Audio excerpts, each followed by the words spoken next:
বিসমিল্লাহির রহমানির রহিম। আজকে হচ্ছে 23শে নভেম্বর 2025। আমাদের বাংলাদেশ বার কাউন্সিল প্রিলিমিনারি ব্যাচের সুনির্দিষ্ট প্রতিকায়নের চতুর্থ ক্লাস, এবং আজকে আমরা আলোচনা করব দলিল সংশোধন। এখানে ইংরেজিটা মনে রাখবেন, দলিল সংশোধন বা rectification of instrument. Rectification of instrument একটা জিনিস দেখবেন যে দণ্ডবিধি এবং সাক্ষ্য আইনে দলিল বলতে বোঝানো হয়েছে ডকুমেন্ট। দলিলের আক্ষরিক ইংরেজি শব্দ বলছে ডকুমেন্ট, আর সুনির্দিষ্ট প্রতীক আইনে দলিলের ইংরেজি বলছে ইনস্ট্রুমেন্ট। বুঝতে পারছেন? তাহলে রেকটিফিকেশন অফ ইনস্ট্রুমেন্ট মানে হলো দলিল সংশোধন। এটা আছে 31 থেকে 34 ধারা। তো দলিল সংশোধন অর্থ কি দেখেন, দলিল সংশোধন অর্থ হলো, আন্ডারলাইন করেন, দলিলের পক্ষ সমূহের দলিল সম্পাদনের প্রকৃত উদ্দেশ্য কার্যকর করতে কোন দলিলের ভুল দিবেন ভুল সংশোধন করা। কোন দলিলে ভুল সংশোধন করা এবং সুনির্দিষ্ট প্রতীক আইনের 31 ধারার বিধান মতে দলিল সংশোধন করা যায়। তাহলে দলিল সংশোধন করা যায় কততে? সুনির্দিষ্ট প্রতীক আইনে কত ধারায়? 31 ধারার বিধান মতে। তো আমরা একটু চলে আসি যে 31 ধারায় কোন কোন দলিল সংশোধন করা যায়। 31 ধারায় নিম্নলিখিত, আন্ডারলাইন করবেন, দুই ধরনের দলিল সংশোধন করা যায়। একটা হলো লিখিত চুক্তি সংশোধন, rectification of A contract in writing, লিখিত চুক্তি। আর একটা হলো অন্যান্য লিখিত দলিল সংশোধন। তার মানে চুক্তি সংশোধন বললেও 31, আর দলিল সংশোধন বললেও কি 31। এরা হলো ধরেন সংশোধন গোষ্ঠী, পদবি থাকে না যে ফেরদৌস সর্দার, নাকি ফেরদৌস সর্দার, বা ওনার বাবার নাম কি, আসমত সর্দার। তো এই জায়গাও আপনার মনে রাখবেন যে চুক্তি সংশোধন অসুখ আর দলিল সংশোধন অসুখ কত? 31 ধারা। এরা হলো 31 ধারার বংশধর, ঠিক আছে? তো এখন আমরা চলে আসি যে দলিল সংশোধনের আদেশ কেন, মানে একটা দলিল সংশোধন মামলা কেন করবে। দেখেন, গতকাল আমরা পড়ছিলাম যে একটা চুক্তি যদি বাতিলযোগ্য হয়, লিখিত এবং বাতিলযোগ্য হয়, তারপরে যে ক্ষেত্রে বাদী অপেক্ষা বিবাদীর বেশি দায়ী করা যায়, এই সকল ক্ষেত্রে করে হলো চুক্তি রোধের মামলা। এবং গতকাল আমরা 36 ধারায় পড়েছিলাম যে শুধুমাত্র ভুলের কারণে দলিল চুক্তি রোধের মামলা করা যায় না। অর্থাৎ একটা দলিলে ধরেন একজন ব্যক্তি জমি বিক্রি করতে চাইছে প্রবাস আর ফেরদৌসের কাছে, কিন্তু ভুল ক্রমে ওই জায়গা প্রবাসের নাম লেখা হয়েছে, ফেরদৌসের নাম লেখা হয় নাই, বা ভুল ক্রমে 1 বিঘার জায়গা 2 বিঘা লেখা হয়ে গেছে। তাই এই ভুলের ক্ষেত্রে চুক্তি রোধের মামলা করা যায় না, 36 ধারায় বলছিল। ভুলের ক্ষেত্রে যে মামলা করা যাবে সেটা হলো দলিল সংশোধন। তো যদি কোনো দলিলে বা যদি কোনো চুক্তিতে ভুল থাকে, তাহলে অবশ্যই আপনাকে দায়ের করতে হবে দলিল সংশোধনের মোকদ্দমা, যেটাকে বলে রেকটিফিকেশন অফ ইনস্ট্রুমেন্ট। কত ধারায়? 31 ধারায়। নিম্নলিখিত দেখেন, নিম্নলিখিত 3টি ক্ষেত্রে আদালত দলিল সংশোধনের আদেশ দিতে পারে। এক হচ্ছে দলিলের কোনো পক্ষের প্রতারণার কারণে, দলিলের কোনো পক্ষ যদি প্রতারণা করে, ঠিক আছে, পক্ষ সমূহের আন্ডারলাইন করবেন পারস্পরিক ভুলের কারণে, মিউচুয়াল মিস্টেকস।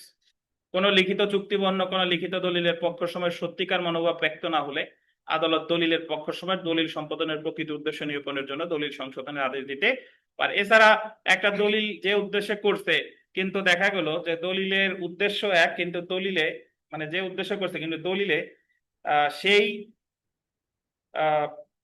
উদ্দেশ্যের কথা এখানে কি হয় নাই, প্রতিফলিত হয় নাই, তাহলে সেই ক্ষেত্রেও দলিল সংশোধনের আদেশ দিতে পারে। তাহলে আমরা এখানে একটা উদাহরণ দেখি। দেখেন, উদাহরণ, এ এবং তার 2 ভাতিজার মধ্যে সম্পত্তি বিক্রয়ের চুক্তি হয়। কয় ভাতিজার কাছে বিক্রি করতে? 2 ভাতিজা। পরবর্তীতে বিক্রয় দলিল তৈরি করার সময় শুধুমাত্র একজন ভাতিজার নাম দলিলে লেখা হয়। লেখা হয়েছে কয়জনের? একজনের। এই ক্ষেত্রে আদালত বিক্রয় দলিলটি সংশোধনের আদেশ দিতে পারে যদি প্রমাণিত হয় যে প্রতারণা করে বা পারস্পরিক ভুলের কারণে অপর ভাতিজার নাম দলিলে লেখা হয়নি। যদি দেখা যায় যে প্রতারণার মাধ্যমে পারস্পরিক ভুলের কারণে অপর যে ভাতিজা তার নাম লেখা হয় নাই, তাহলে এই ক্ষেত্রে প্রতিকার হলো কি মামলা দায়ের করা? দলিল সংশোধনের মামলা দায়ের করা। ঠিক আছে, এখন আমরা চলে আসি যে ক্ষেত্রে 31 ধারা প্রযোজ্য হবে, এটা আগেই জানি, চুক্তির ক্ষেত্রেও প্রযোজ্য, আবার কি লিখিত দলিলের ক্ষেত্রেও প্রযোজ্য। এখন আমরা চলে আসি যে দলিল সংশোধনের মামলা করতে পারে, এটা important. Locus standing to bring the suit. গতকাল আমরা চুক্তি রদের ক্ষেত্রে দেখেছিলাম যে চুক্তি রদের মামলা চুক্তির পক্ষও পারে, আর চুক্তির যে স্বার্থ সংশ্লিষ্ট প্রতিনিধি তারাও পারে। পারে কিনা বলে?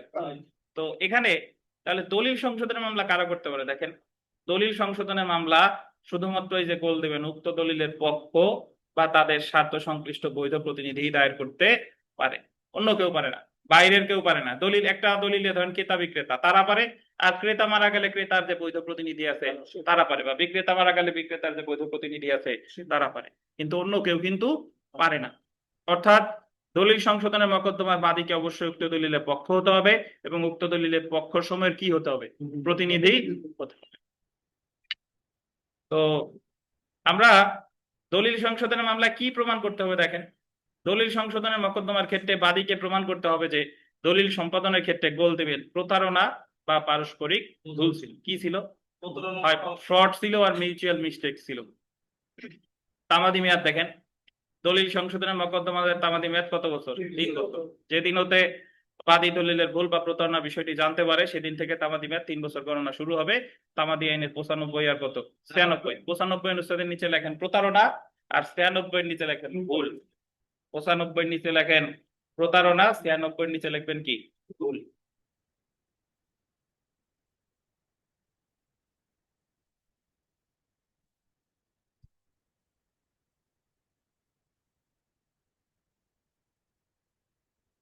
আমরা একটু জেনে রাখা ভালো, চলে আসি। দলিল সংশোধনের আদেশ দেওয়া বা না দেওয়া আদালতের বিবেচনামূলক ক্ষমতা। মানে দলিল সংশোধনের, আমরা তো এটা আগে থেকেই জানি যে কোনো কিছুর আদেশ দেখ বা না দেখ এটা কি ক্ষমতা? বিবেচনামূলক ক্ষমতা। একটা ক্ষেত্রে বাধ্যতামূলক, সেই ক্ষেত্রটা কি?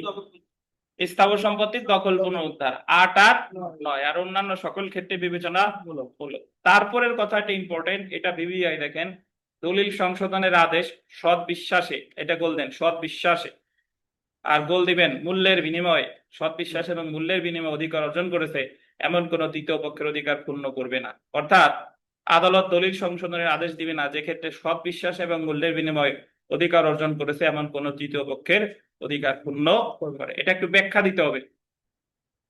আমরা এইভাবে মনে করেন যে লুৎফর রহমান সাহেব উনি একজন অশিক্ষিত, মানে উনি পড়ালেখা জানে না, এখন অক্ষর জ্ঞান নেই, এখন উনি ওনার 101 দাগের জমি দিনেশের কাছে বিক্রি করছে।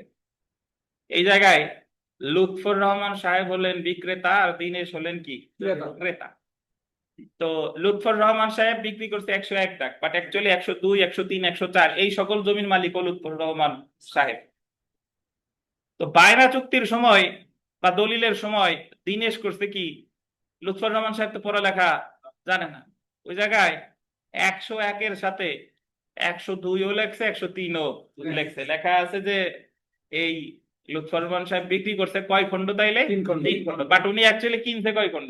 101। আর ওই জায়গায় উনি 101 তো লেখছেই, 102ও লেখছে, 103ও লেখছে। লেখার পরে দিনেশ দিনেশ তো এমনি একটু দুষ্ট, তো দিনেশ ওনার শ্যালক রে বলছে, শ্যালক যে যা তোরে এইখান দান করে দিলাম জমি, জীবনে তো কিছু দিলাম না, দুলোভাই হয়ে তোরে অনেক ভালোবাসি, 102 দাগের জমি খান তোরে দান করে দিলাম। দান করা মানে কি? ওটা কি বিক্রি করছে? না, ওটা দান তো দানই। আর দিনেশ মনে মনে চিন্তা করলো যে শালার এত সব দেওয়া যায় না, 103 দাগের খান দিনেশ পীযূষের কাছে বিক্রি করছে। পীযূষ আবার দিনেশের এই কাহিনীর কথা জানে না, পীযূষ দিনেশের কাছ থেকে সরল বিশ্বাসেই কিনছে। কেনার পরে দিনেশ সাহেবের শালা এবং পীযূষ, ওনারা তো, শালা তো খুশি হয়েছে যে দুলাভাই বহুত দিন পরে জিনিসটা আমারে দিছে। পীযূষ আর দিনেশ সাহেবের শালা দুইজন যখন লুৎফর সাহেবের ওই বন্ডির জমির দখলে নিতে গেছে, তখন যখন দখল নিতে গেছে তখন আশেপাশের লোকজন বলতেছে যে আপনারা কারা? কারা মানে আমরা এই জমির মালিক। তো তারা বলতেছে যে এই জমির মালিক তো আমাদের লুৎফর রহমান সাহেব। বলে যে না, এই জমির মালিক আমরা। তো তারা যায় ধরেন লুৎফর রহমান সাহেবরে বলে দিছে, এই তোমার জমি তো অমুক প্রমুকরা এসে মালিকানা দাবি করতেছে। বলে কি কয়? পরে লুৎফর রহমান সাহেব গেল এবং যাওয়ার পর দেখতেছে কথা সত্য, যে দিনেশ হলো এই জমি সিস্টেমে লিখে নিয়ে 102 দাগের জমি দান করছে তার শ্যালকরে, আর 103 দাগের জমি বিক্রি করছে কারে? পীযূষে। এখন লুৎফর রহমান সাহেব তো অক্ষর জ্ঞানহীন ছিলেন, এখন এই মুহূর্তে ওনার প্রতিকার হলো দলিল সংশোধনের মামলা করা। উনি আদালতে দলিল সংশোধনের মামলা করছে। মামলা করার পরে আদালত দিনেশ ওনার শালারে যেটা দিছিল, শ্যালকরে যে জমিটা দিছিল ওটা ফেরত আনতে পারবে, ওইটা ফেরত আনতে পারবে। কিন্তু যেটা দিনেশ মূল্যের বিনিময়ে বিক্রি করছে পীযূষের কাছে, এবং পীযূষ যদি সরল বিশ্বাসে কিনে থাকে, তাহলে এইটা পীযূষের কাছ থেকে ফেরত আনতে পারবে না। এই কথাই বলছে যে সরল বিশ্বাসে মূল্যের বিনিময়ে কিনলে তার অধিকারে ক্ষুণ্ণ করা যাবে না। তবে তাহলে এখন সলিউশন কি? দিনেশকে বলবে যে দিনেশ তুমি ক্ষতিপূরণ দিয়ে দাও। দিনেশ তুমি ক্ষতিপূরণ দিবা 103 দাগের জন্য কারে ক্ষতিপূরণ দিবা? লুৎফর রহমান সাহেবরে ক্ষতিপূরণ দিবা। বুঝেন কিনা? আর যদি কাহিনী বুঝেন, পীযূষ যদি দিনেশের এই কার সাথে জেনে ক্রয় করে, মানে পীযূষ সকল ঘটনা জানে, জানার পর ক্রয় করে থাকে, তাহলে পীযূষের কাছ থেকেও ওইটা আনতে পারবে। বুঝেন কিনা? পীযূষ যদি না জেনে সরল বিশ্বাসে কিনে তাহলে আনতে পারবে না। পীযূষ যদি জেনে শুনে ক্রয় করে থাকে তাহলে ফেরত আনতে পারবে। এই কারণেই বলছে যে দলিল সংশোধনের মামলায় সরল বিশ্বাসে তৃতীয় কোনো পক্ষ যদি কোনো জমি কিনে থাকে, মানে কিনে থাকে, তার অধিকারে ক্ষুণ্ণ করা যাবে না। এই যে পড়ি দেখেন, এই যে দলিল সংশোধনের আদেশ, এই যে আবার পড়ি দেখেন, সৎ বিশ্বাসে এবং মূল্যের বিনিময়ে অধিকার অর্জন করেছে এমন কোন তৃতীয় পক্ষের অধিকার ক্ষুণ্ণ করবে না। এই জায়গায় তৃতীয় পক্ষকে পীযূষ, অর্থাৎ আদালত দলিল সংশোধনের আদেশ দিবে না যে ক্ষেত্রে সৎ বিশ্বাসে এবং মূল্যের বিনিময়ে অধিকার অর্জন করেছে এমন তৃতীয় পক্ষের অধিকার ক্ষুণ্ণ করে। হ্যাঁ, আসসালামু আলাইকুম। হ্যাঁ, হ্যাঁ নজরুল সাহেব, কেমন হলো?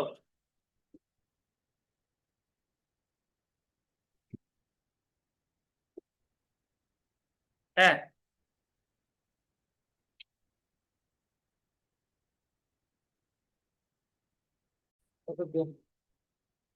আচ্ছা, তো তাহলে এটা বুঝে গেলেন।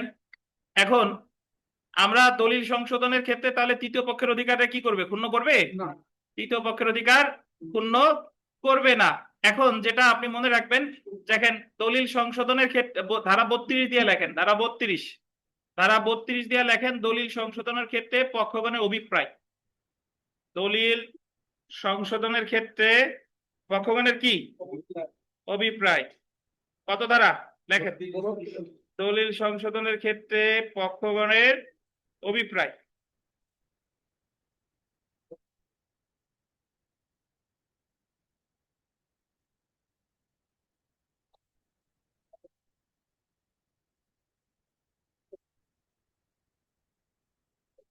সুষম এবং সুবিচার, এই জায়গায় দুইটা শব্দ লেখেন, সুষম ও সুবিচারমূলক।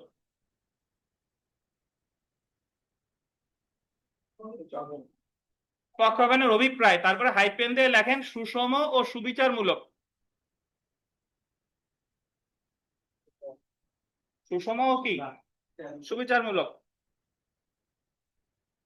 মানে একটু শুনেন আমার কথাটা শুনেন, এই এই দুইটা শব্দ দিয়ে প্রশ্ন আসতে পারে যে দলিল সংশোধনের ক্ষেত্রে পক্ষগণের অভিপ্রায় কি হবে?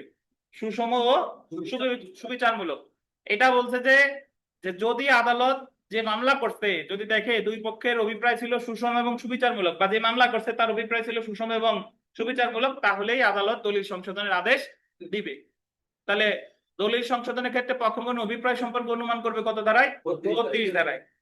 আচ্ছা, তারপরে ধারা 33টাও কি লিখে নেন, সংশোধনের মূলনীতি সমূহ। সংশোধনের মূলনীতি সমূহ।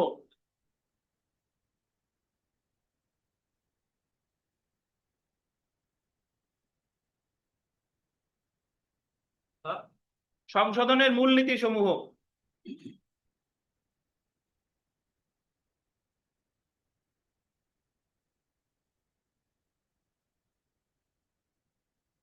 জাস্ট এখানে একটা জিনিসে মনে রাখবেন যে সংশোধনের মূলনীতি সমূহ কত ধারায় আছে?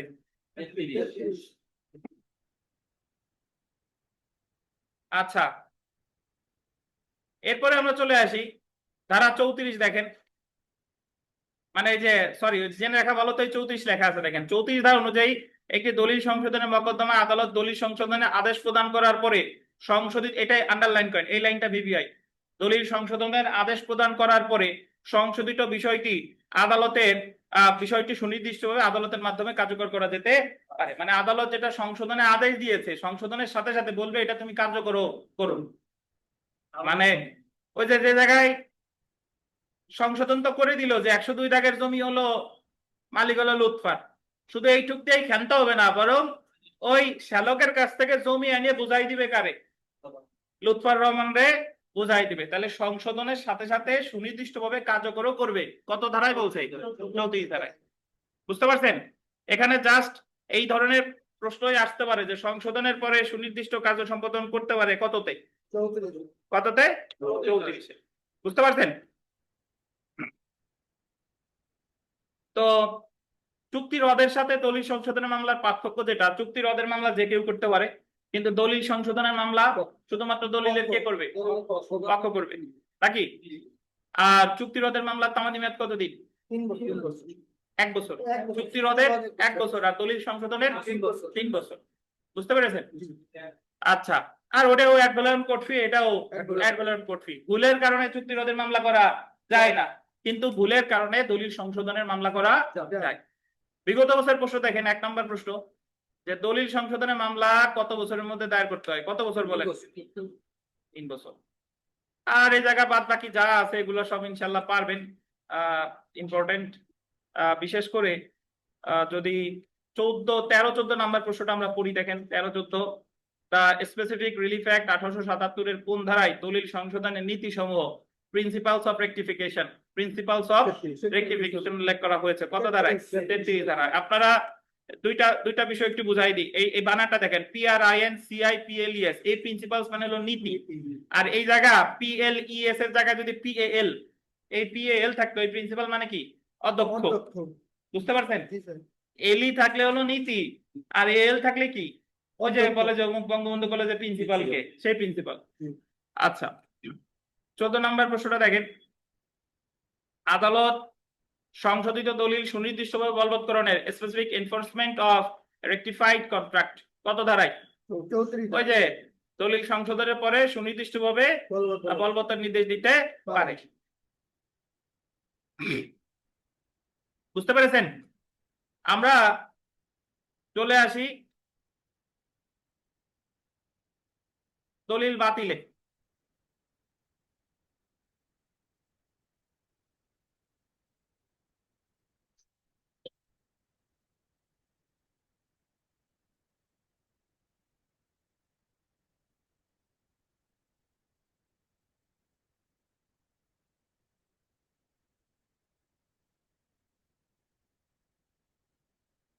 দলিল বাতিলের মামলা কেন করে? দলিল বাতিলের মামলা কেন করে আমাদের জানতে হবে।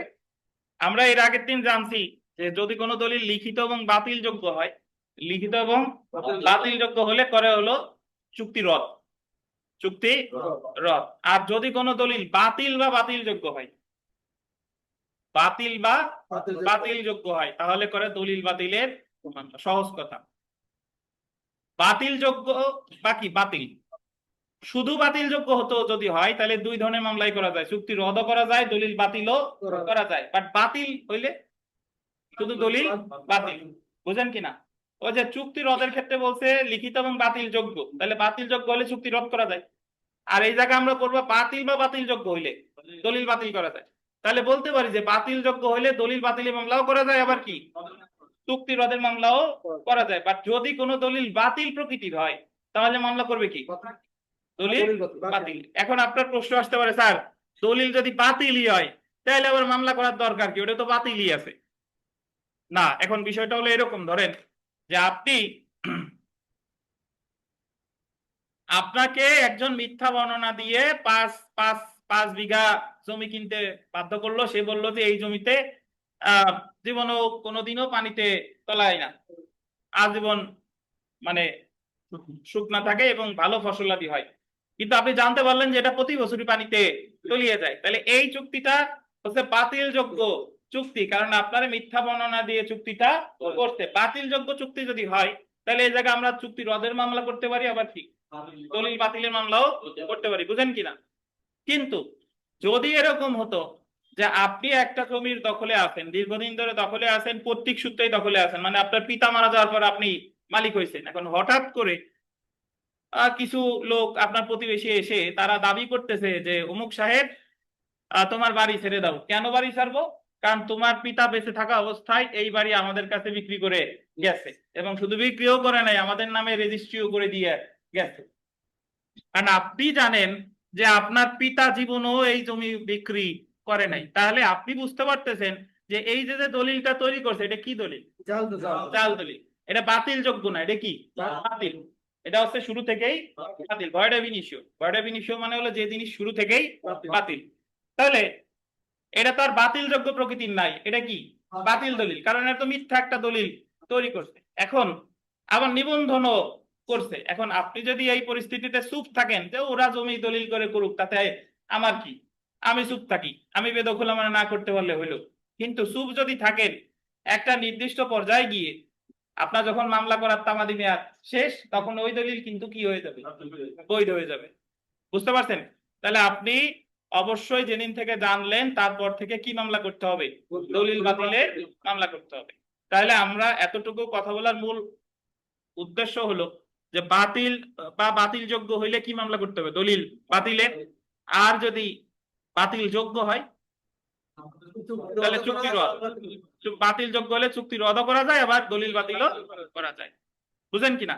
বাট শুধু বাতিল হইলে মানে জাল দলিল হইলে কি মামলা করতে হবে, দলিল বাতিল। বুঝেন কিনা?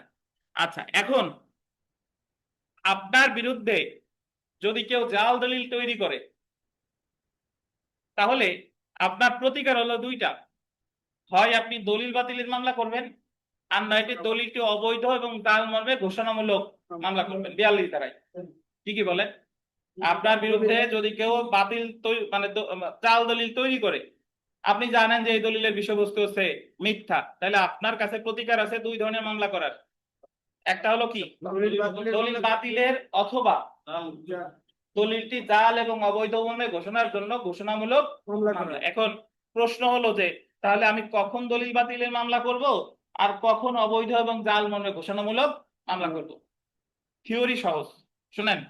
যে জাল দলিলটা আপনার বিরুদ্ধে তৈরি করছে, ওই জাল দলিলটা পক্ষ যারাই হোক না কেন, আপনার পক্ষ দেখাক বা না দেখাক, জাল দলিলটা যদি আপনি ক্ষতিগ্রস্ত হন এবং জাল দলিলটা যদি নিবন্ধিত হয়, কি হয়, নিবন্ধিত মানে নিবন্ধিত বোঝেন তো, রেজিস্টার্ড, নিবন্ধিত হয়, তাহলে আপনি যদি ওই জাল দলিল দ্বারা ক্ষতিগ্রস্ত হন, আপনাকে দলিল বাতিলের মামলাই করতে হবে। মানে হলো ওই যে একটু আগে বললাম যে আপনি জায়গার দখলে আছে, প্রতিবেশী এসে দেখালো যে আপনার পিতা এই জমি ওই প্রতিবেশীর কাছে বিক্রি করছে, তাহলে এই জমির দাতা হলো আপনার পিতা, আর গ্রহীতা হলো কে, প্রতিবেশী। কিন্তু এই জাল দলিল দ্বারা ক্ষতিগ্রস্ত হচ্ছে কে, আপনি।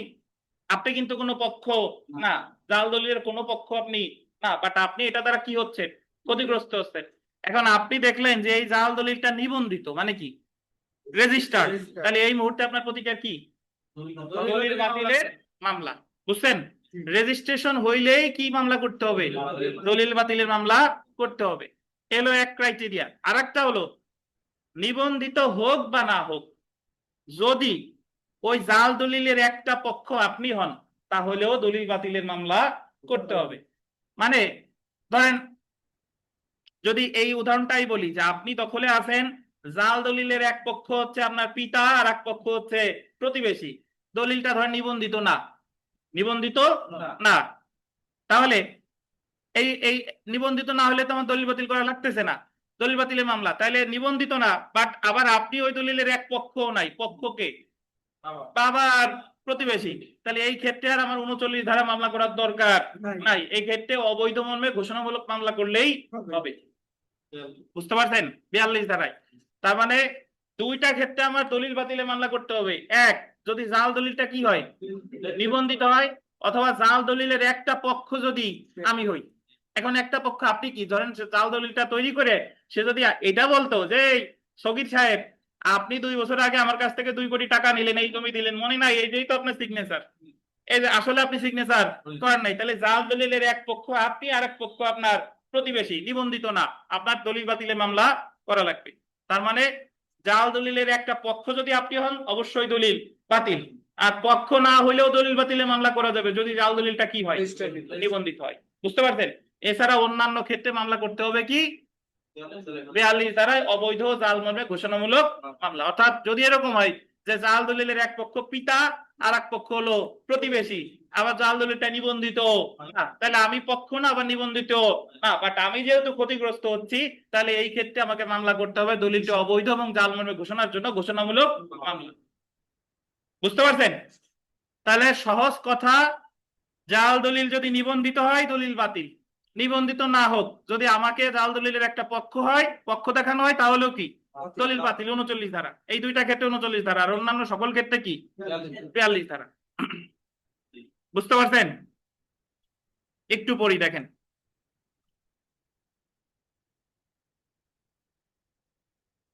সুনির্দিষ্ট প্রতিকার আইনের মানে যখন দলিল বাতিল আদেশ দেওয়া হয়, দেখেন নিম্নলিখিত দুইটা ক্ষেত্রে আদালত দলিল বাতিলের মকদ্দমায় দলিল বাতিল আদেশ মঞ্জুর করতে পারে। কোন দলিল এই যে আন্ডারলাইন করেন, বাতিল ভয়েড বা বাতিলযোগ্য হলে। কি বলেন? ভয়েড বা কি ভয়েডেবল। এবং যদি বাদীর যুক্তিসঙ্গত আশঙ্কা থাকে যে এরূপ দলিল যদি অনিষ্পন্ন অবস্থায় ছেড়ে দেওয়া হয়, এটা আন্ডারলাইন করেন, অনিষ্পন্ন অবস্থায় ছেড়ে দেওয়া হয়। অনিষ্পন্ন অবস্থায় ছেড়ে দিচ্ছেন মানে যদি আপনি কোনো মামলা না করে চুপ থাকেন, মামলা না করে কি চুপ থাকেন, তাহলে তার গুরুতর ক্ষতির কারণ হতে পারে। বুঝতে পারছেন? তো এই জায়গাতে উদাহরণ আছে, এই উদাহরণ পড়তে যাবো না, জাস্ট আপনি মনে রেখেন যে আপনার বিরুদ্ধে একটা জাল দলিল তৈরি করছে, আপনি যদি মনে করেন এর দ্বারা আপনার ক্ষতি হতে পারে, তাহলে অবশ্যই আপনাকে কি মামলা করতে হবে, দলিল বাতিলের মামলা করতে হবে। এখন দেখেন 39 ধারায় আদালত যে প্রতিকার মঞ্জুর করতে পারে, এটা একটু পড়ি। 39 ধারায় আদালত যে প্রতিকার মঞ্জুর করতে পারে, পরের পেজে 39 ধারায় আদালত যে প্রতিকার মঞ্জুর করতে পারে, পাইছেন?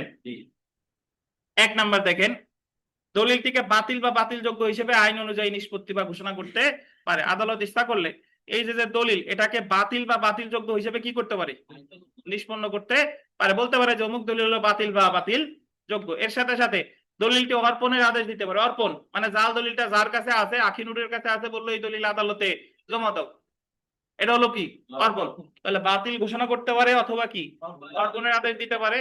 দলিলটি বাতিল করতে পারে, ক্যান্সেল দ্য ইনস্ট্রুমেন্ট, এছাড়া দলিলটা কি বাতিল করতে পারে। এবং দলিল বাতিলের মামলা আর একটা কাজ করে, আমি একটু বলে দিই, একটু পরেই পড়বো। দলিল বাতিলের মামলায় যখন কোনো দলিল বাতিল করা হয়, নিবন্ধিত যদি হয়, তাহলে এই দলিল বাতিলের ডিক্রির কপি রেজিস্ট্রেশন অফিসে যাবে। রেজিস্ট্রি অফিসে গিয়ে ওই জায়গা পালাম বইয়ের যে যাবতীয় তথ্য আছে সবকিছু কি মুছে ফেলাবে। কিন্তু ঘোষণামূলক মামলায় কিন্তু এই ঘোষণামূলক মামলার কপি কিন্তু রেজিস্ট্রি অফিসে যাবে না। তো যদি পরীক্ষায় প্রশ্ন আসে যে কোন ধরনের মামলার ডিক্রি রেজিস্ট্রেশন অফিসে গিয়ে থাকে, কোন ধরনের মামলা, দলিল বাতিলের মামলা। এখন একটু চলে আসি, যে দলিল বাতিলের মামলা করতে পারে, যে দলিল বাতিলের মামলা করতে পারে, খুব সহজ কথা, চুক্তি রদের মতো। দলিল বাতিলের মামলা দলিলের পক্ষও পারে, আবার দলিল দ্বারা ক্ষতিগ্রস্ত হয়েছে এমন কোন ব্যক্তিও পারে। বুঝছেন? তাহলে চুক্তি রদের মামলাও যে কেউ করতে পারে, দলিল বাতিলের মামলাও কি যে কেউ করতে পারে, বাট দলিল সংশোধনের মামলা শুধুমাত্র পক্ষ বা তাদের বৈধ প্রতিনিধি। তামাদিতে চলে আসি, দেখেন তামাদি, সুনির্দিষ্ট প্রতিকার আইনের 39 ধারায় দলিল বাতিল বা দলিল রদের মামলা দায়েরের তামাদি মেয়াদ আন্ডারলাইন করবেন 3 বছর। কত বছর? 3 বছর। কত অনুচ্ছেদ? 91। সুনির্দিষ্ট প্রতিকার আইনের 42 ধারায় দলিল জাল বলে ঘোষণার জন্য মামলা দায়েরের তামাদি মেয়াদ 3 বছর। 92 এবং 93 অনুচ্ছেদ। মানে জাল বলে ঘোষণা মামলা কখন করবেন তা তো বললাম, এই জায়গা 42 ধারা মামলার তামাদি মেয়াদ 3 বছর, আর দলিল বাতিলের মামলারও তামাদি মেয়াদ কত? 3 বছর। যদি আপনি জাল দলিলটা নিবন্ধিত হয় অথবা যদি আপনি একটা পক্ষ হন, তাহলে 39 ধারা, আর অন্যান্য ক্ষেত্রে 42 ধারা। আচ্ছা, এখন যদি বলতে পারেন স্যার 39 ধারা করলেই তো ঝামেলা শেষ, আবার 42 ধারা যাবো কেন?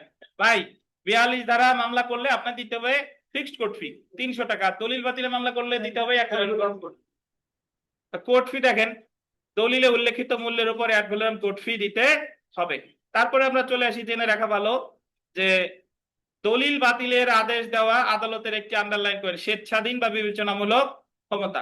তারপরের লাইন, দলিল যদি রেজিস্ট্রেশন আইন অনুসারে রেজিস্ট্রিকৃত হয়ে থাকে, বিবিআই, দলিল যদি রেজিস্ট্রেশন আইন অনুসারে রেজিস্ট্রিকৃত হয়ে থাকে এবং যদি দলিলটি বাতিল করা হয়, তাহলে আদালত তার ডিক্রির কপি রেজিস্ট্রি অফিসারের নিকট পাঠাবে যার অফিসে দলিলটি রেজিস্ট্রেশন হয়েছিল।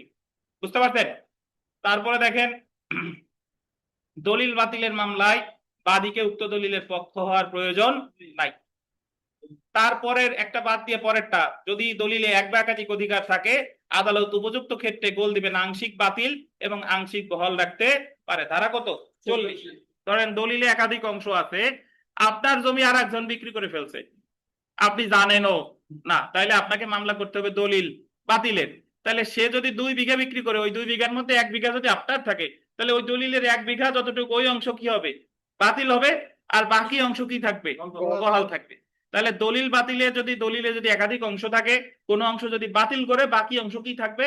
বহাল থাকবে। প্রিলি পরীক্ষায়, এমসিকিউ পরীক্ষায় প্রশ্ন আসে যে দলিলের কোন নির্দিষ্ট অংশ যদি আংশিক অংশ বাতিল করলে বাকি অংশ কি থাকবে? বহাল থাকবে।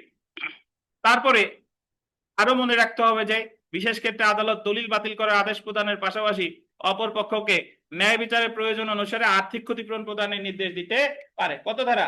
40 ধারা। এই জায়গায় আর্থিক ক্ষতিপূরণ কে পাবে? যে মামলা করছে সে ক্ষতিপূরণ দিবে, যে মামলায় হারছে তারে। ওই 38-এর মতো, গতকালের মতো, গতকাল পড়াইছিলাম না যে চুক্তি রদের মামলা যে ডিক্রি পাইছে সে ক্ষতিপূরণ দিবে বিবাদীর। আবার এই জায়গায় দলিল বাতিলের মামলায় যে ডিক্রি পাইছে সে ক্ষতিপূরণ দিবে কারে? বিবাদীকে। এই হচ্ছে কথা।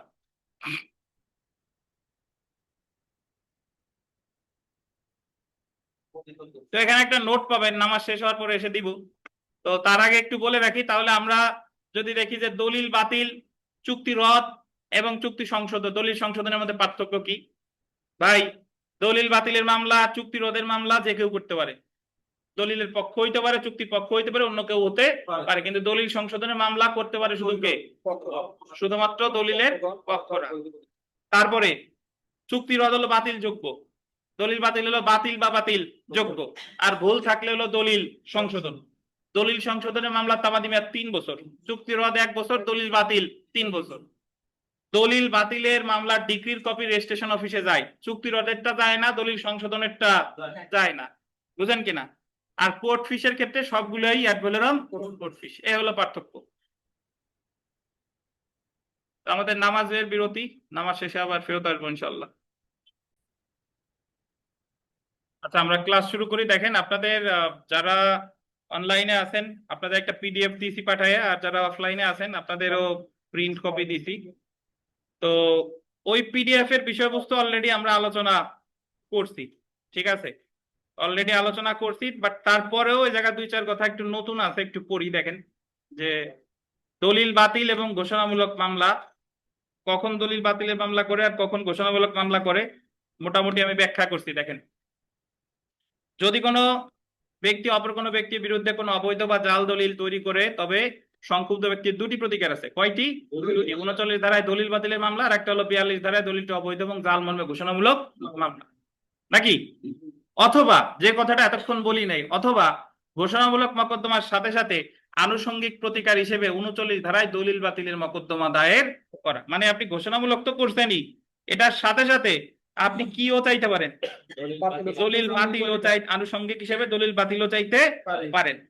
মানে দুইটাই একসাথে করা যায়। যে জায়গায় সন্দিহান যে কি করবেন, সে জায়গায় দুইটাই একসাথে করে দিতে হবে। বাট অ্যাকচুয়ালি যে জিনিসটা করা দরকার, যে জায়গা দলিল বাতিলের করা যায় সে জায়গায় ঘোষণামূলক না করলেও হয়। আচ্ছা, তারপরেও যদি কারো মন না ভরে তাহলে দুইটাই একসাথে করবেন। ওই যে আসে এক মক্কেল আসছে যে বিয়ে করবে, তো তারে পরামর্শ দিচ্ছি যে যাও কাজী সাহেবের কাছে যে বিয়ে করো, বয়স টয়স সব ঠিক আছে। বলে না, বিয়ের সাথে সাথে একটা এফিডেভিট করলে জোর বেশি হবে না।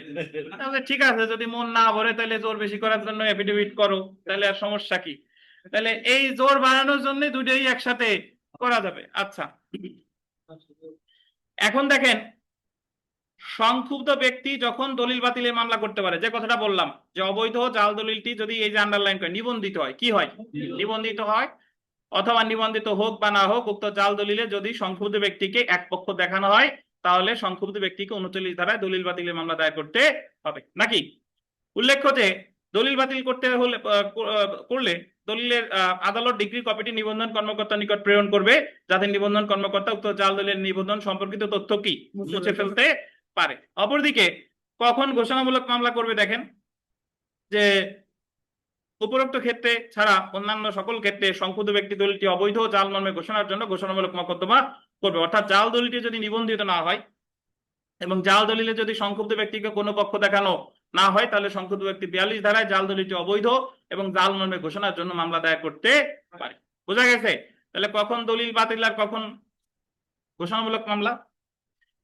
তো এই পার্থক্য আর পড়লাম না, পার্থক্য এতক্ষণ ধরে আলোচনাই করছি। লাস্টে আসেন যে দলিল বাতিল করা হলে ক্ষতিপূরণ পাওয়া যাবে কি।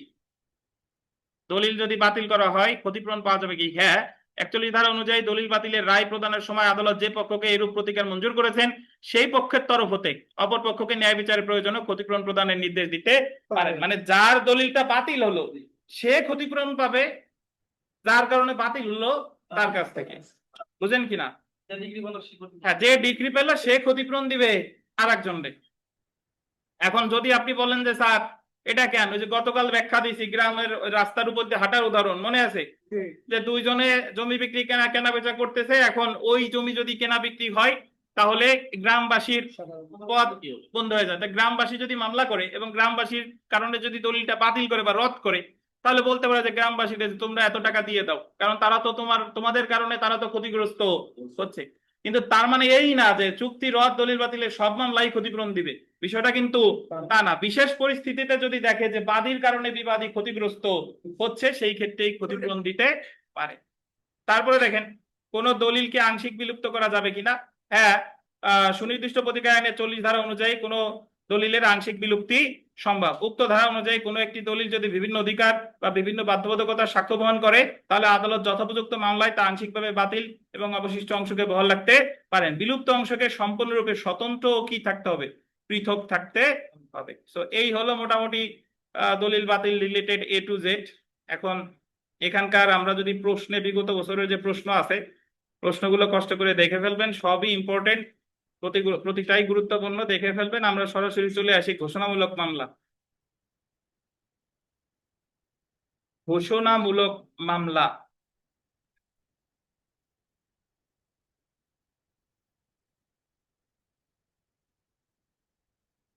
ঘোষণামূলক মামলারে বলে দেখেন ডিক্লারেটরি সুট।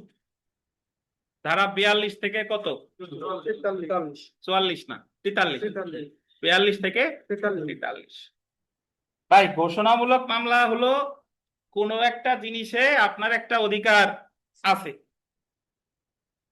হ্যাঁ জাকারিয়া, ওয়ালাইকুম আসসালাম। জি হ্যাঁ, কি বলতে আপনারা বলেন। হুম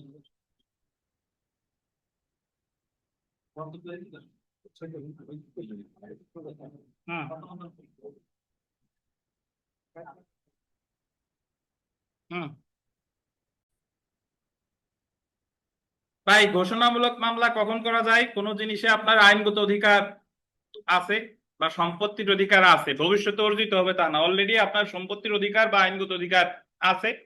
কেউ যদি এসে এই অধিকারটারে অস্বীকার করে তাহলে করতে করতে হবে ঘোষণামূলক মামলা। আপনি একটা জায়গার দখলে আছেন, আপনি জায়গার মালিক, হঠাৎ করে একজন এসে বলতেছে যে এই জায়গার মালিক সে, মানে আপনার মালিকানারা এসে কি করতেছে?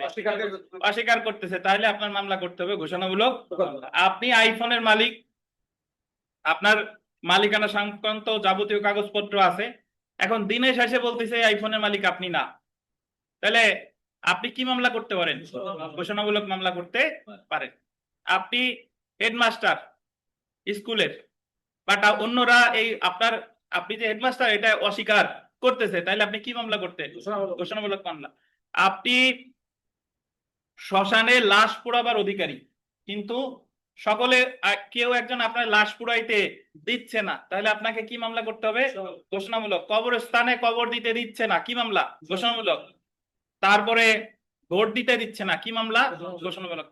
এখন এমনি একটু এই কথার বাইরে গিয়ে বলি, অনেকে আবার বলবেন যে স্যার কবরস্থানে কবর দিতে না দিলে মামলা টামলা করতে করতে তো কয়েক মাসের ব্যাপার, পরে লাশের কি হবে? বা ভাই লাশ কোথায় থাকবে বলেন? তার যদি ইচ্ছা থাকে যে আমি এই জায়গায় কবর দেবো, তাহলে মামলা লাশ ওই যে হিমাগারে রেখে দেবে এবং মামলায় সে অবশ্যই জয়লাভ করলে তারপরে যাই কি দিবে? কবর দিবে। আচ্ছা, তো তাহলে একটু পড়ি দেখেন, কোন ব্যক্তির আন্ডারলাইন করবেন আইনানুগ পরিচয়, লিগাল ক্যারেক্টার বা সম্পত্তিতে সত্ত্বের অধিকারী কোন ব্যক্তির অধিকার ঘোষণা চেয়ে যে মামলা দায়ের করা হয় তার এই কি বলে? ঘোষণামূলক মামলা। তো এই মামলা করা হয়। তারপরে দেখেন যে ঘোষণামূলক মকদ্দমায় আদালত ঘোষণা মঞ্জুর করে যে ডিক্রি দেয় তারে কি বলে? ঘোষণামূলক ডিক্রি। কি বলে? ঘোষণামূলক ডিক্রি। তারপরে যে কথাটা আপনাদের পুরাতন বইতে নাই বাট এখানে নতুন বইতে ইনক্লুড করছে সেটা হলো ইতিবাচক বা না সূচক উভয় প্রকার ঘোষণার জন্য ঘোষণামূলক মামলা দায়ের করা যায়। মানে ঘোষণামূলক মামলা ইতিবাচক, ঘোষণা ইতিবাচক হতে পারে, ঘোষণা নেতিবাচক হতে পারে। যেরকম সুখাধিকার তামাদি আইনে ইতিবাচক হতে পারে, নেতিবাচক হতে পারে। ইতিবাচক নেতিবাচক কি?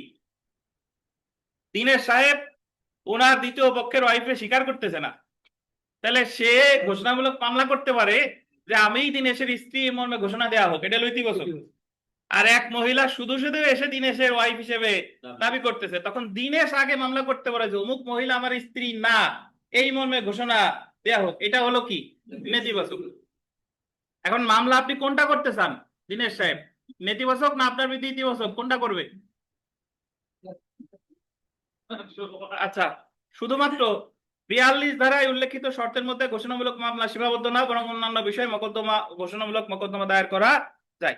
তাহলে আপনার এই জায়গায় মনে রাখতে হবে, এই যে দেখেন, আদালত যে সকল ক্ষেত্রে ঘোষণামূলক ডিগ্রি প্রদান করতে পারে: বাদীর আইনগত পরিচয়ের জন্য বা সম্পত্তিতে বাদীর কোনো কি বিষয়?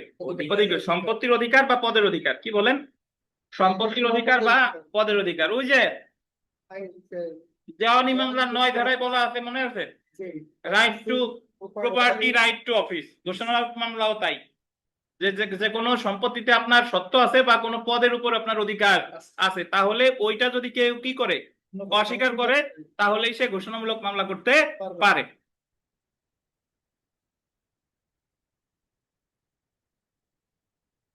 তো এই জায়গায় অনেক কথা আছে, জাস্ট আপনি মনে রাখবেন যে দুইটা অধিকার আছে।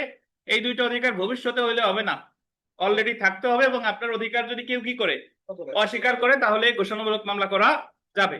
অস্বীকার করবে বা অস্বীকার করার উদ্যোগ নিবে। একটু এখানে যে পয়েন্টটা পড়বো, আনুষঙ্গিক প্রতিকার। নতুন বই পুরাতন বই মিলে অনেক কথায় জায়গা বলছে, জাস্ট বাট আনুষঙ্গিক প্রতিকার বা ফার্দার রিলিফ পাইছেন? আনুষঙ্গিক প্রতিকার বা ফার্দার রিলিফ, এটা আসলে কি একটু বুঝতে হবে। ঘোষণামূলক মামলার সাথে যদি আপনার আরো কিছু চাওয়ার সুযোগ থাকে, তাহলে অবশ্যই চাইতে হবে। যদি না চান, আদালত আপনারে সাথে সাথে মামলা খারিজ করবে না, বাট ওই মামলায় আপনি প্রকৃতপক্ষে কোনো ঘোষণা পাবেন না।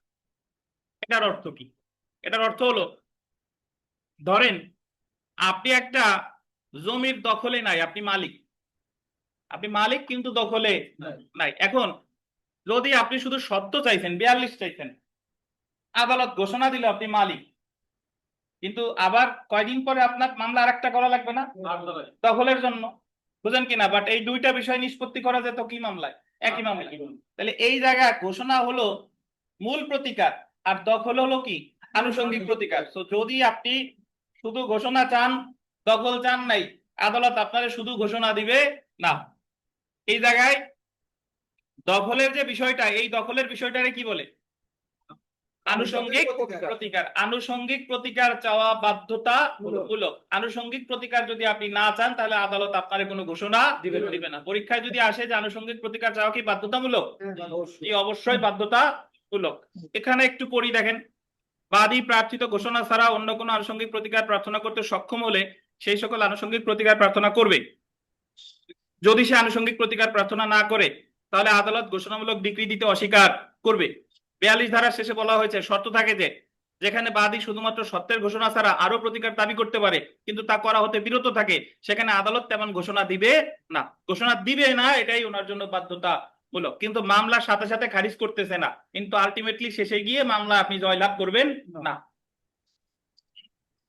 তো যে ক্ষেত্রে, যে একটু বুঝাইছে যে ক্ষেত্রে বাদী সম্পত্তিতে দখলে নেই, সেই ক্ষেত্রে বাদী উক্ত সম্পত্তির মালিক মর্মে ঘোষণার সাথে আনুষঙ্গিক প্রতিকার হিসেবে দখলও প্রার্থনা করবে, বা কোনো জাল দলিল মর্মে ঘোষণার ক্ষেত্রে আনুষঙ্গিক প্রতিকার হিসেবে উক্ত দলিলটি বাতিলের জন্য মকদ্দমা দায়ের করবে। এই ক্ষেত্রে ঘোষণা হলো মুখ্য প্রতিকার এবং দখল প্রার্থনা বা দলিল বাতিল চাওয়া হলো কি প্রতিকার? আনুষঙ্গিক প্রতিকার। তো এই হলো কথা। ঘোষণামূলক মামলার অনেক উদাহরণ আছে। আসেন আমরা কোর্ট ফিতে চলে আসি। কোর্ট ফি, শুধুমাত্র ঘোষণামূলক ডিগ্রির জন্য কোর্ট ফি গোল দিবেন 300 টাকা, ফিক্সড, নির্ধারিত। কত টাকা? যদি ঘোষণা দুইটা চান 600, তিনটা চাইলে 900। অর্থাৎ যে ক্ষেত্রে আনুষঙ্গিক প্রতিকার না চেয়ে শুধুমাত্র ঘোষণামূলক ডিগ্রির জন্য মোকদ্দমা রুজু করা হয় সেই ক্ষেত্রে নির্ধারিত কোর্ট ফি কত টাকা? 300 টাকা দিতে হয়।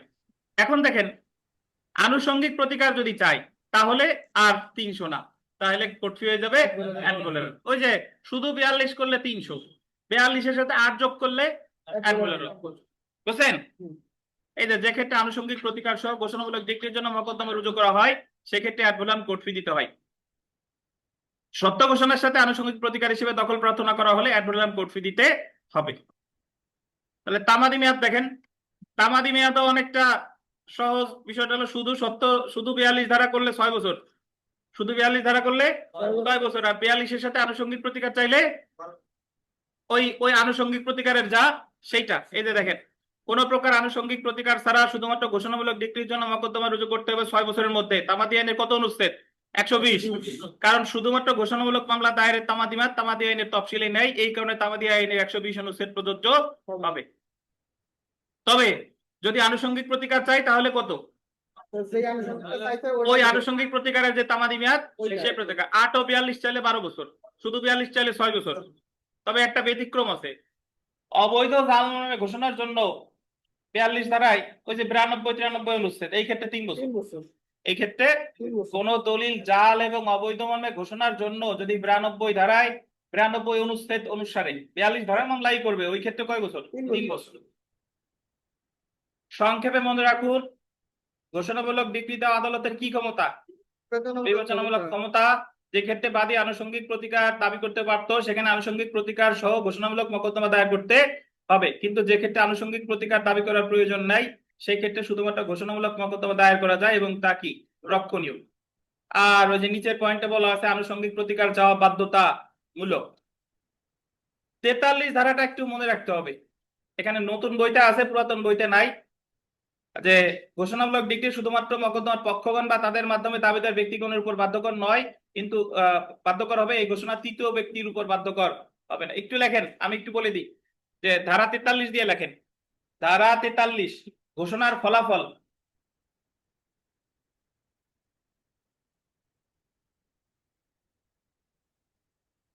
ঘোষণার ফলাফল ইংরেজিতে লেখেন effect of declaration, EFFECT।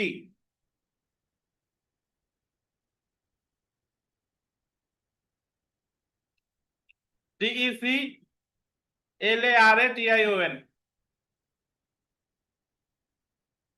DECLARATION, effect of declaration.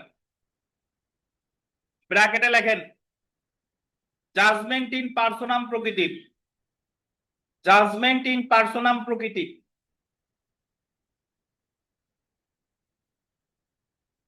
বাংলায় লেখেন জাজমেন্ট ইন পার্সোনাম প্রকৃতির।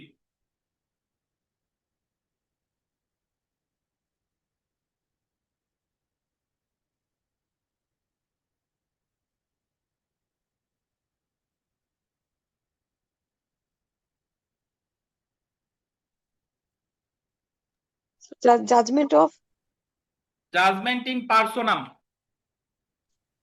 Judgement in personam.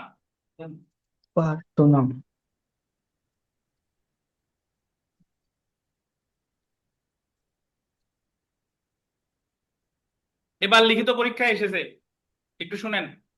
Judgment in পার্সোনাম কি? যে মামলার রায় শুধুমাত্র মামলার পক্ষগণের উপর বাধ্যকর, আর কোন ব্যক্তির উপর বাধ্যকর না, সেই মামলার রায় কি বলে? Judgment in personam. সুনির্দিষ্ট প্রতিকার আইনের 43 ধারায় বলা হয়েছে ঘোষণামূলক মামলার রায় শুধুমাত্র ওই মামলার বাদী বিবাদীর উপরই বাধ্যকর, অন্য কারো উপর বাধ্যকর না। একটা উদাহরণ দিলে বুঝবেন। এখানে যে দীনেশ সাহেব রে দিয়েই চালাই, দীনেশ তো আসছে, দীনেশ সাহেব মামলা করছে, যে ঘোষণামূলক মামলা করছে যে ক্যাটরিনা হলো ওনার ওয়াইফ, আর ক্যাটরিনা কাইফের যে শাশুড়ি আছে, মানে তার যে মা আছে, তার শাশুড়ি মর্মে ঘোষণার জন্য ঘোষণামূলক মামলা করছে। তাহলে এক জায়গায় ঘোষণা কয়টা? অমুক হচ্ছে শাশুড়ি এবং অমুক হচ্ছে আমার ওয়াইফ, এই মর্মে ঘোষণার জন্য ঘোষণামূলক মামলা করছে। বুঝেন কিনা? এবং দীনেশ সাহেবের পক্ষে আদালত ডিক্রি দিছে, মানে ঘোষণা দিছে আসলেই তারা দিনেশের ওয়াইফ, অমুক দিনেশের শাশুড়ি। বুঝেন কিনা? কিছুদিন পরে এসে ধরেন আমাদের আখিনুর এসে মামলা করছে দাম্পত্য সম্পর্ক পুনরুদ্ধারের, ক্যাটরিনার বিরুদ্ধে দাম্পত্য সম্পর্ক পুনরুদ্ধার। দাম্পত্য সম্পর্ক পুনরুদ্ধারের মামলা কখন করে? যখন একজন স্বামী স্ত্রী আছে, ওই ক্যাটরিনা সংসার করতে যাচ্ছে না আর আখিনুর সংসার করতে চাচ্ছে, এই মর্মে আখিনুর মামলা করতে পারিবারিক আদালতে যে ক্যাটরিনার সাথে আমি সংসার করতে চাই। কিন্তু অলরেডি আগের এক মামলায়, দেওয়ানি মামলায় ঘোষণা দিছে কি ক্যাটরিনা কার ওয়াইফ? দিনেশের ওয়াইফ। এখন এই ঘোষণামূলক মামলার রায় এটা কি পারিবারিক আদালতে দেখানো যাবে কিনা, বা পারিবারিক এটা আখিনুরের উপর বাধ্যকর কিনা? না, বাধ্যতা না। আগের মামলায় যে ঘোষণা দিছে যে ক্যাটরিনা হলো দিনেশের স্ত্রী, এই ঘোষণাটা আখিনুরের উপর পরবর্তী মামলায় বাধ্যতামূলক কিনা? আপনাদের মন কি বলে, বলেন তো বাধ্যতামূলক কিনা?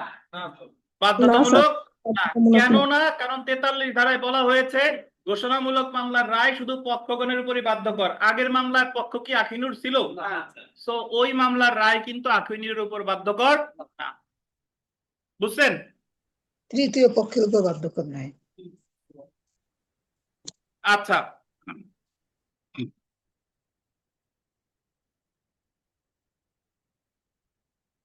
ঘোষণামূলক মামলার ডিক্রি জারি, এই মামলায় ঘোষণামূলক মামলায় কোনো ডিক্রি জারি করার প্রয়োজন নাই।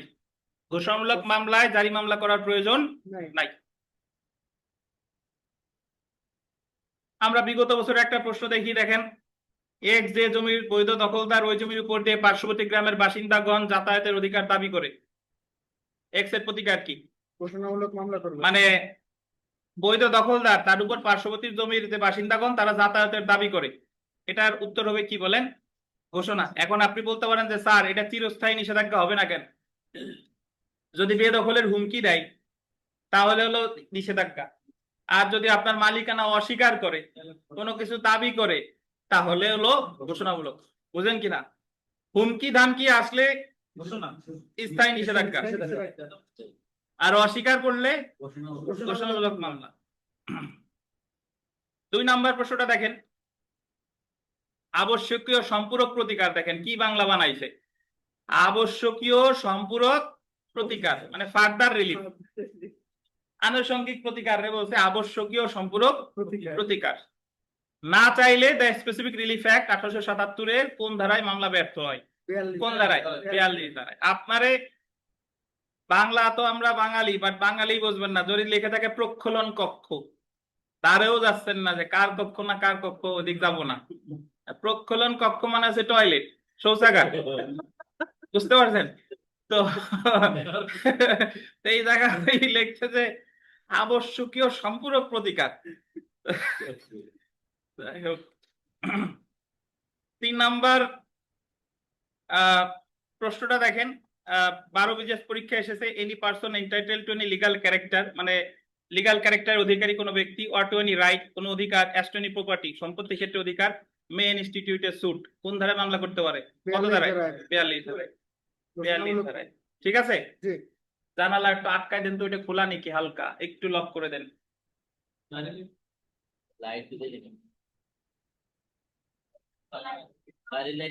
বাড়ির লাইট অফ করছে কি?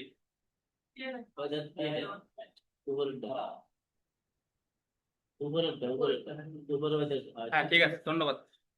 তো এই জায়গায় অন্যান্য যা আছে এগুলো কষ্ট করে পড়ে ফেলবেন, অনেক প্রশ্ন আছে, ধৈর্য ধরে পড়বেন।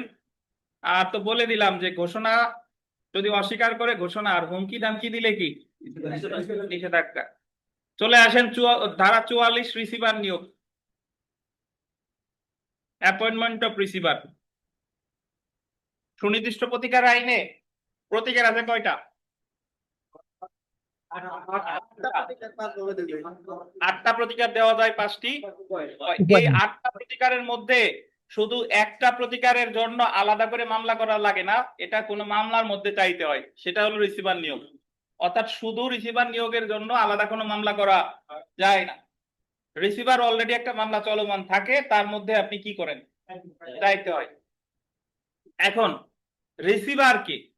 রিসিভার হলো রিসিভার আর কমিশন দুইটা আপনারা গোলায় ফেলেন। কমিশন হলো যে কাজটা আদালত স্বয়ং করবে, সেই কাজটা যদি আদালত করতে না পারে তাহলে আদালত যারে নিয়োগ করে কাজটা করায় তারা বলে কমিশন।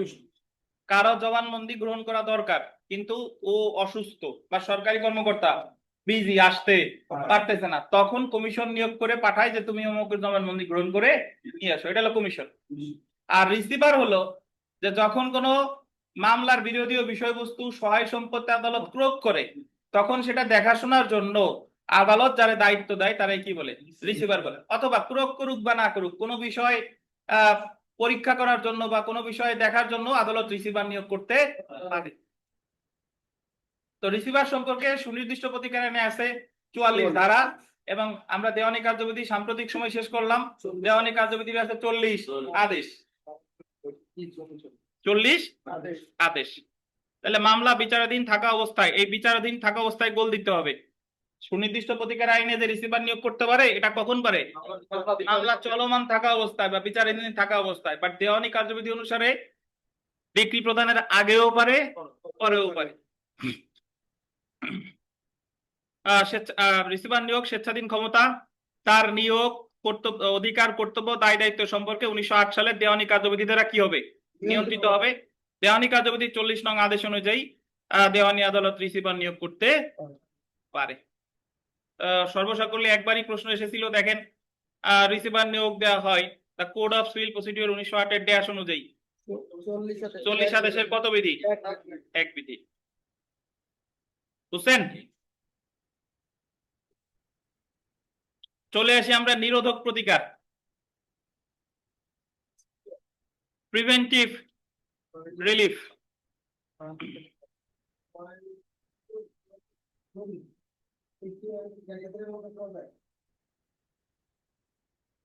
আপনার কি মনে হয় 42 ধারা মামলা,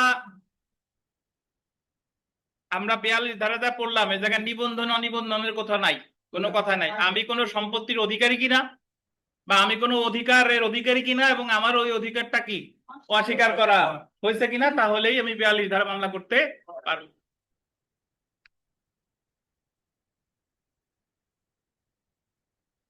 দিনেশ, আপনি সবসময় পিছায় পেছানো প্রশ্ন করেন কেন? পেছানো প্রশ্ন মানে হলো পড়াচ্ছি রিসিভার, লক কি আবার, নক দেওয়া না, ব্যাকে থেকে আপনি বলবেন যে ওই সময় স্যার এই জিনিসটা কি হবে।